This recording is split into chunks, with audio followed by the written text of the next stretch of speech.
Hi மக்களே! இது ஒரு திருப்பதி விலாக். ஏர்லி மார்னிங் 5:30 மாரி வீட்லேருந்து கிளம்பியாச்சு. போற வழியில பார்த்தீங்கன்னா, பியூட்டிஃபுல்லான சீனரி. எனக்கு என்ன தோணுச்சோ, அதெல்லாம் வந்து கிளிப்ஸ் மாரி எடுத்து அட்டாச் பண்ணியிருந்தேன். இந்த பர்ட்டிகுலர் ஏரியால நின்னு கூட நாங்க தனியா ஃபோட்டோ எடுத்துக்கிட்டோம். அரவுண்ட் 1:30 மாதிரி கீழ் திருப்பதி ரீச் ஆயாச்சு. அங்க பத்மாவதி அம்மாவாரி டெம்பிள்ல வந்து சாமி தரிசனம் பண்ணோம்.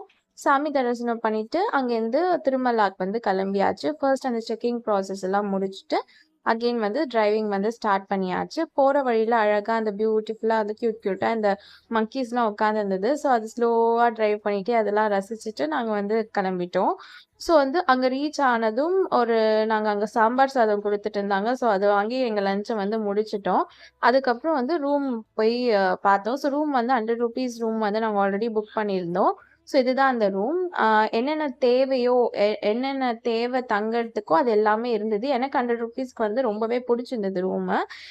அரவுண்ட் ஒரு ஈவினிங் 7:00 மாதிரி நாங்க தரிசனத்துக்காக போயிருந்தோம். லைக் எங்களுக்கு 8:00 தர்ஷன்.